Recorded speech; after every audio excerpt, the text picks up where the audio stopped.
Welcome everybody, and it's that time of the week again. It must be Monday. I've got Eric Bischoff news, Mike Tyson, Flair, and Becky Lynch, and so much more.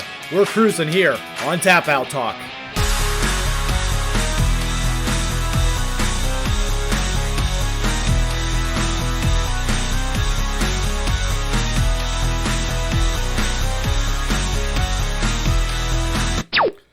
And welcome everybody. It must be Monday, and it must be a heck of a week for me to be reporting so early here in the week on Tap Out Talk. It is that time, you guessed it, AEWWE with a little impact this week, and we're going to get right in. Remember, our feature story of the week is going to be Flair or Lynch. Somebody should have told Charlotte Flair to be the man, you have to beat the man, and the man being the man, Becky Lynch. Big time Bex. We'll get into that here at the end of our program. But first, I want to get into Mike Tyson's next opponent. I want to cover a little bit about some of the boxing, and then Mike Tyson may have his next boxing match already booked and ready to go. Mike Tyson certainly is one of the most legendary boxers in the history of boxing. Tyson is known for his insane power and intimidating stature. That has put fear into the hearts of many opponents over the years. It seems his next opponent has already been confirmed. Mike Tyson squared off against, if you remember, Roy Jones Jr. in an 8-round exhibition bout at the Staples Center in Los Angeles back on November 28th of last year. The fight ended in an unexpected split draw, but certainly surpassed many expectations, Tyson being at the age of 54. Floyd Mayweather and Logan Paul finally squared off against each other in an exhibition match on June 6th at the Hard Rock Stadium in Miami Gardens, Florida, with a lot of hype surrounding the match. Fans were eagerly excited to see who would come out on top. For a lot of fans, the boxing match was full of entertainment as both Paul and Mayweather went the distance, which was something that many fans did not expect to see, especially with Logan Paul. The match was also criticized by many for not having a proper boxing match. Reports are now surfacing that Mike Tyson is set to make his return to the boxing ring, and his opponent is expected to be none other than Logan Paul.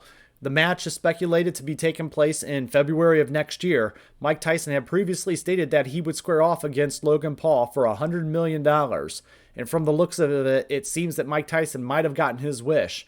And we will have to wait and see if the two truly face each other next year or not. Rumor is, again, to be in February. This is kind of a crazy situation. Tyson definitely has more pro fights. He has 58 fights to him, where Logan Paul only has one under his belt against Mayweather. Could this be a publicity stunt? Absolutely, right? But boxing needs some buzz matches, and they need to draw products back to the sports. You know, we're long past the days of the Muhammad Ali's and the Tysons in his primes.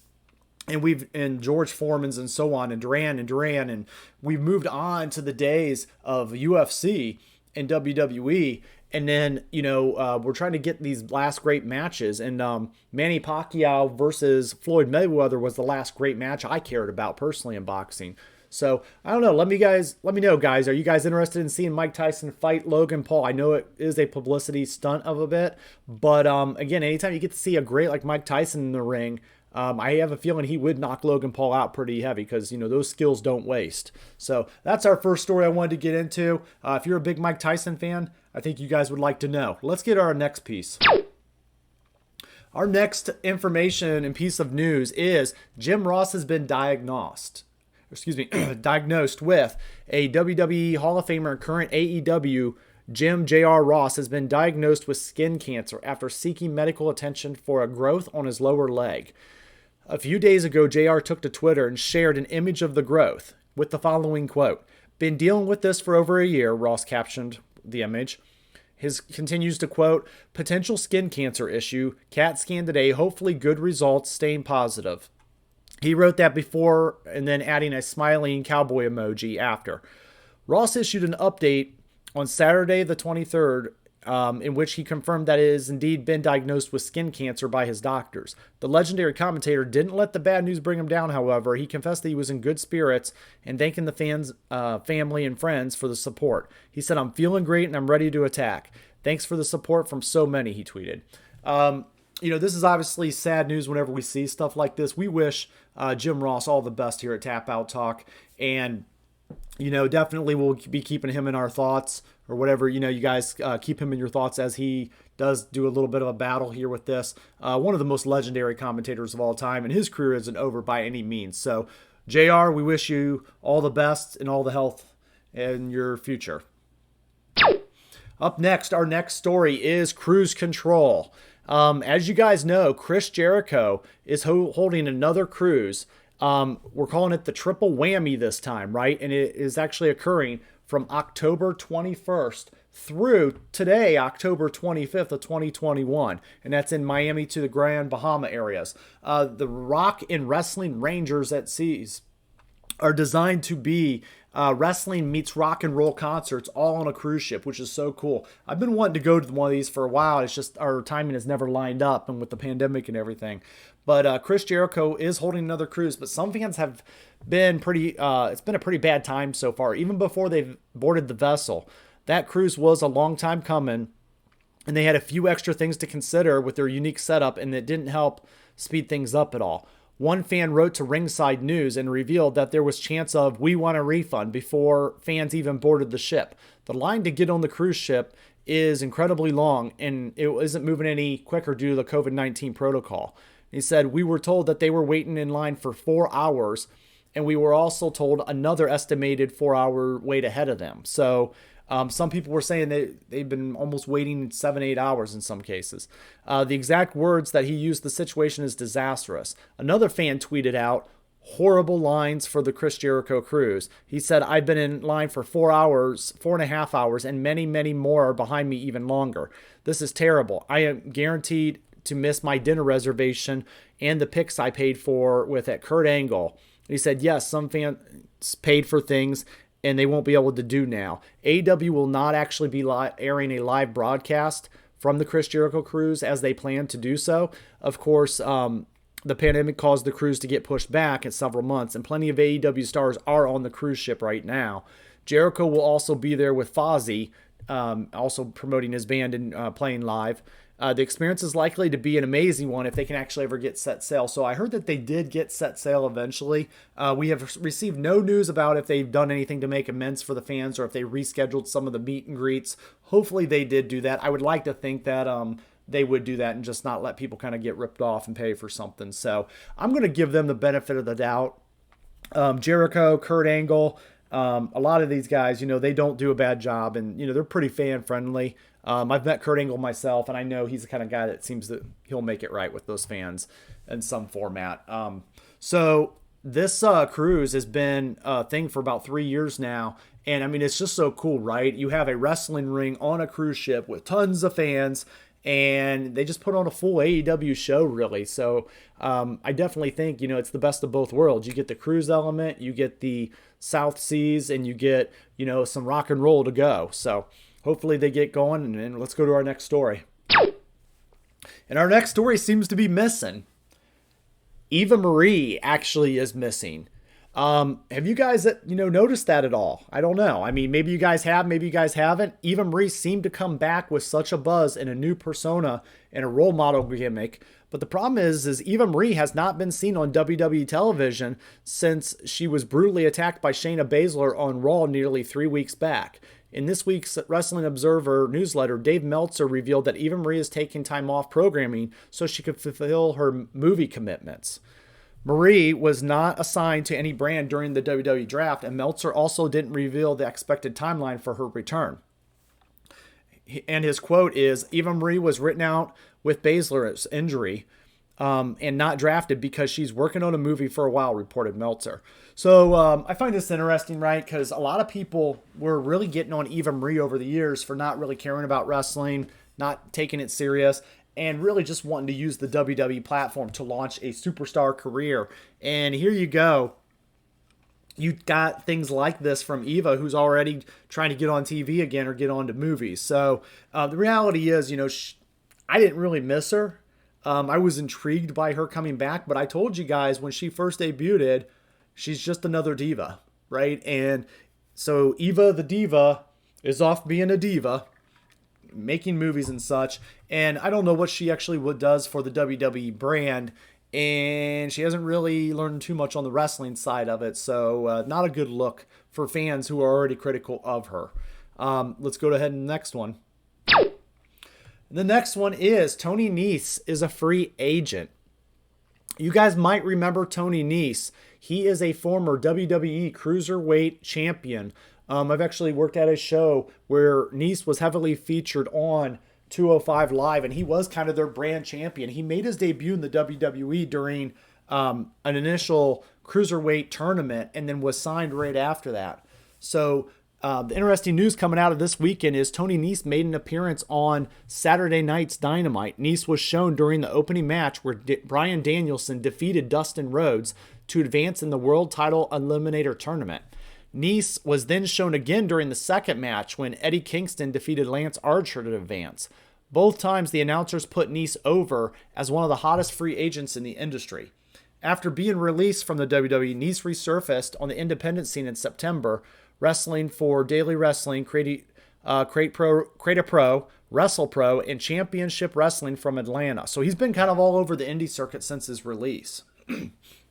Nese has been a part of the WWE's Cruiserweight division since 2016, and he was one of the original members of the 205 roster. He won the Cruiserweight Championship, fun fact, at WrestleMania 35, holding it until that June when he dropped it to Drew Gulak. Nese continued to wrestle on the brand until he was released on June 25th, with his final match airing on June 15th, where he lost to Ikemen Jiro. So yeah, Tony Nese going to AEW. It's interesting, right? Because Nese is a good young talent. He hits the gym hard. You know, I feel like he was trying to be pushed heavily as the face of 205 Live and did not do a terrible job. I feel like the WWE and Tony Nese both did a good job trying to promote him on that brand. But the problem is that he's not a strong enough name yet to really do that. I see him in the same range as Pac. So I feel like, you know, he's in that same brand. I could see him feuding on AEW. I'm kind of surprised AEW's got some interest on him, but you know, they're in acquire talent mode, and I don't think it's bad because he is a still younger talent that can be groomed a little bit further in the wrestling world. So we'll keep tuned on this Tony Nese situation, free agency story. But the fact that AEW's announcers are announcing it, that tells you it's a pretty much done deal at this point. All right, next up is Adam Cole, baby, and his WWE plans. Adam Cole had to make a free agency. Speaking of Tony Nese and his free agency, Adam Cole had to make a free agency decision a while back, and he did choose AEW over WWE brand. It's been a hot topic in pro wrestling for the last month, with fans wondering if he would re-sign with the WWE or jump ship, and that question was answered at All Out when he had joined the Elite in such an amazing night. That was the same night that him and Bryan Danielson joined AEW at that pay-per-view. Earlier this week, a tidbit came out about a pitch in the WWE to use Adam Cole as a manager on the main roster if he re-signed with the promotion. Dave Meltzer, again, who was pretty solid at reporting, was indeed he said that was the plan. To quote Meltzer, they were going to bring him up.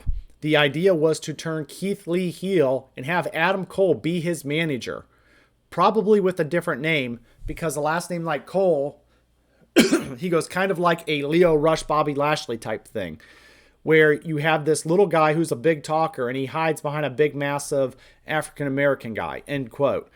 That was the kind of dynamic that they were looking for him, more as a manager than an actual wrestler. I am very shocked at this. What are they doing up there? You want to turn Adam Cole into a wrestler, or instead of a wrestler, a manager. And there was rumors that they wanted to like cut his hair and everything. And it just doesn't make sense, especially when you have what is compared to the next Shawn Michaels on the roster. And, you know, you think you would do a little more with him. So I understand why he didn't want to go to the main roster and he stayed down in NXT. Cole has been the top star in NXT for years, and he's one of the most talented wrestlers in the world. But here's the problem. He's not 6 feet tall, and the WWE has a long track record of poorly booking NXT top stars on the main roster. This has always raised concerns about how the WWE would use Adam Cole if he ever got called up on the main roster. Why do you think Johnny Gargano and Tommaso Ciampa have all opted to go back down to the main roster? Even Finn Balor. All right, if you're not a WWE homegrown guy, then it's going to be very tough for you to excel on that main roster. That's just something we've seen. We've seen that with Kenta. We've seen that with, I mean, I could go on and on, right? They just don't seem to cut the jiff, up there. The fact that Cole was never called up to SmackDown or Raw despite being in the WWE system for years shows that Vince McMahon did not know the value of Cole and brings to the table as a professional wrestler. And then there's the apparent plan for Cole to be more of a manager than wrestler. None of Cole's stellar work in NXT mattered one bit, it seems. And because Vince McMahon's predispositions about wrestlers' looks are such a huge factor, more than anything else, this plan for Cole is a reflection of just how out of touch possibly the WWE brand could be with the stars that they have with today's pro wrestling fit. It shows that, Mick Foley mentioned a while back that, and he could be right on the money with the WWE's big problem. Meltzer goes on, he also said that if he doesn't know if Cole was actually aware of the plan to manage Keith Lee or not, the bottom line, it's just a very bad creative idea. And it's so predictable for NXT call-ups these days, and Cole didn't necessarily have to know about it, and they could have just thrown it at him. There's times right now we're still going through shows where there's no plan. They just write the script and throw it at the guys and say, here's what you're going to do.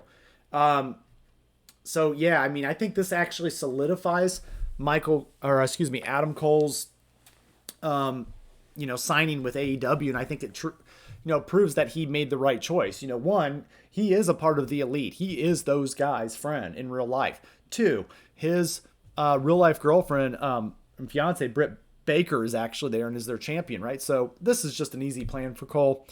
He definitely made the right fit, and he's going to excel in AEW. All right, I want to go over results and thoughts for Bound for Glory this weekend. And we had a theme on the pay-per-view.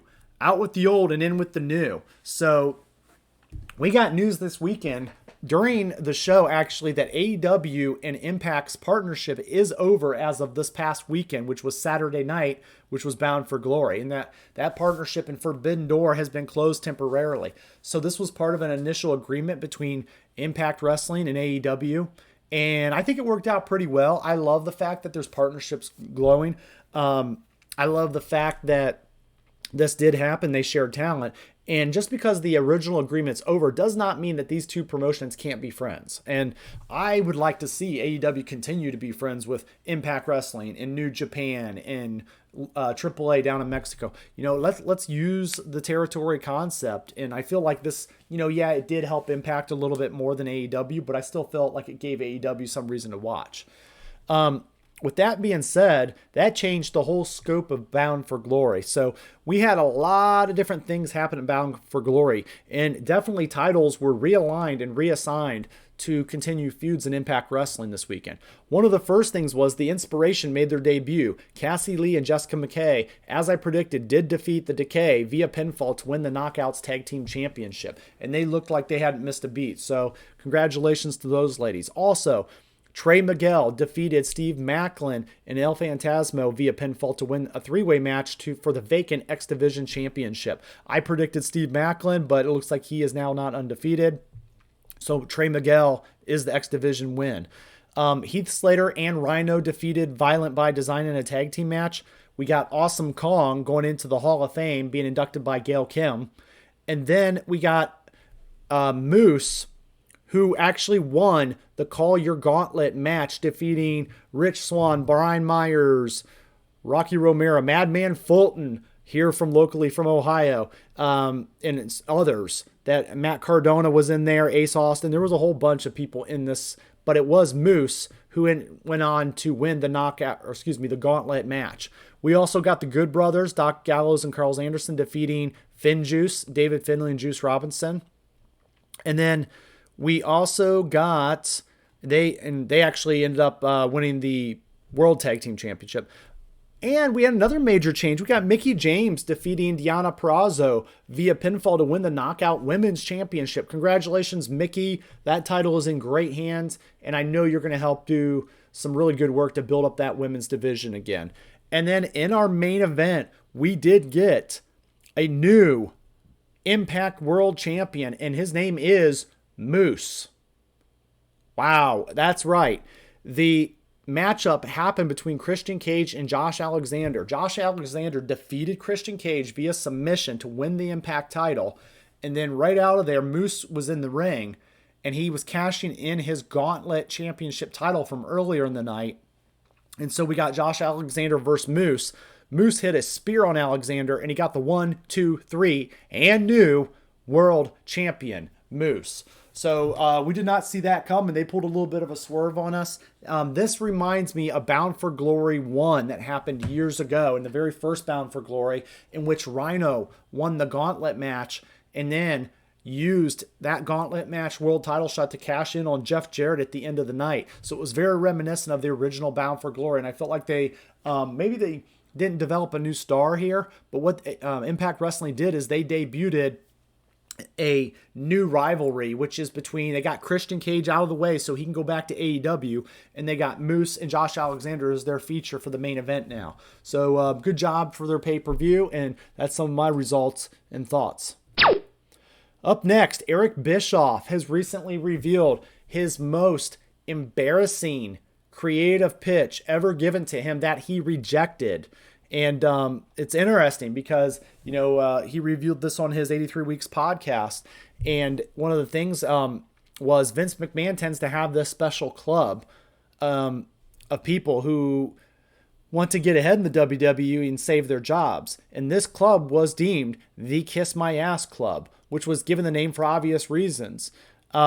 Someone had to drop to their knees and literally kiss Vince McMahon's butt on live television, sometimes by force. Members of this illustrious club, the very first was, as shown here, William Regal, Jim Ross, Shawn Michaels, and more have kissed Vince McMahon's bare butt live on television. They couldn't talk Bischoff into joining them. Bischoff recently spoke on the subject on his podcast. Vince McMahon wanted him to join that club. I bet he did.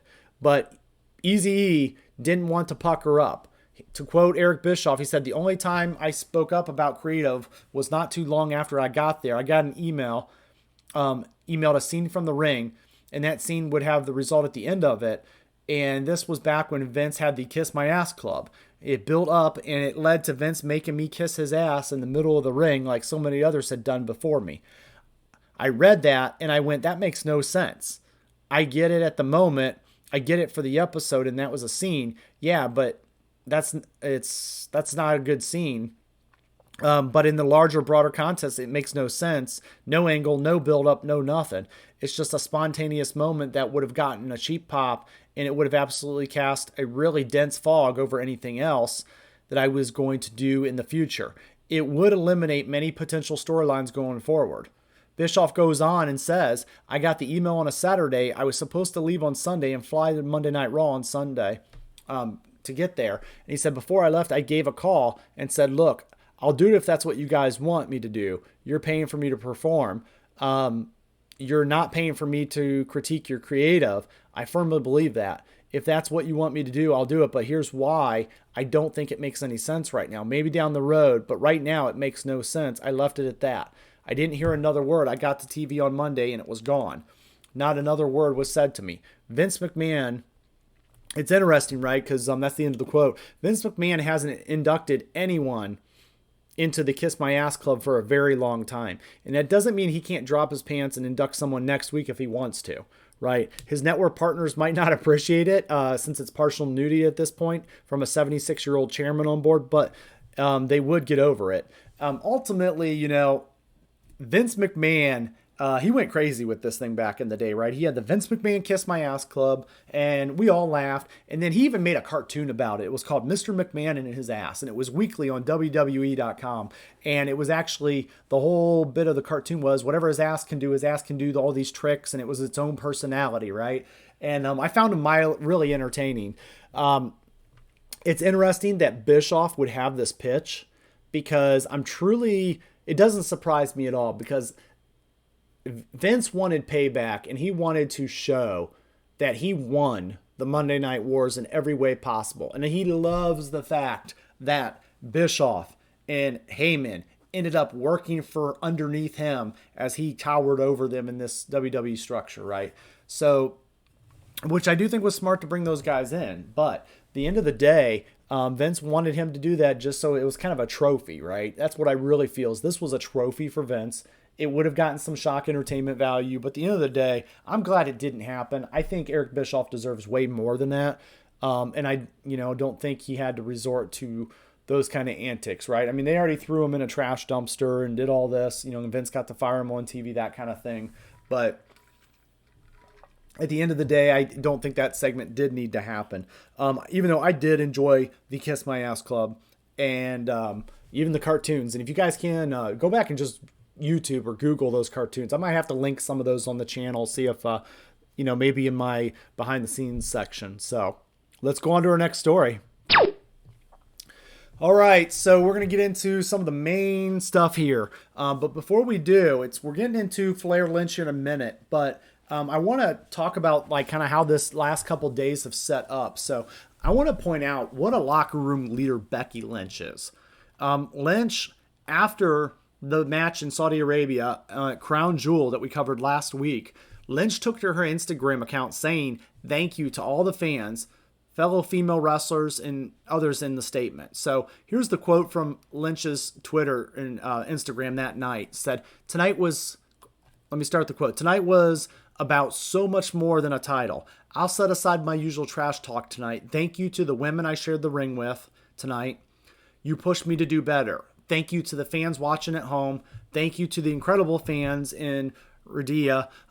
Thank you tonight who cheered so ferociously throughout our whole match and making this first trip to Saudi Arabia so memorable and inspiring so much hope for the future of the women around the world. Thank you to the women who have laid the path for us to do the work we do. Congratulations to the first Queen of the Ring winner at Trinidad. So basically, and then thank you to TJ Wilson 7-Eleven at being the greatest mind in wrestling for the business has, collaborating with us and making magic. I'll go back to hating everyone tomorrow and wanting to slap heads, but tonight I just want to say thank you all. #and still. And that's the end of the quote. This, guys, is Becky Lynch taking the next step from great performer to backstage locker room leader. I want you guys to realize that this is Becky Lynch becoming a locker room leader. She put her heel persona on the side in order to put over her fans, to put over her co-workers, to put over the people that have coached the team and the WWE locker room and the women's locker room team. She has really grabbed that brass ring right here and become not just a main eventer, but a selfless leader in that locker room. There's very few people that will do that in the WWE, and this just shows that Becky does have that ability, and wow, I'm very impressed by this, right? So congrats to Big Time Bex, because, yeah, this is a big-time move. So with that being said, let's go on to what happened on Friday Night SmackDown between this tweet on Thursday and the backstage heat that happened between Flair and Lynch on Friday night. So, October 22nd, their edition of SmackDown ended with a women's title exchange between Becky Lynch and Charlotte Flair. Yes, the WWE has a formal name for these segments, and they call them a title swap. It's weird, guys.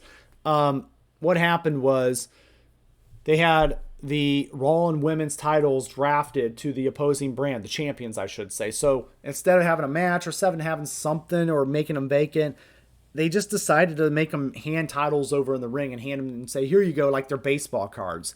It's the weirdest thing. So let me give you guys the rest of the story here. So this championship swap came about because the WWE isn't really good at planning out these kind of stories more than a week at a time. And at the beginning of the month, the SmackDown Women's Champion Lynch was drafted to Raw, and the Raw Women's Champion Flair was drafted to SmackDown.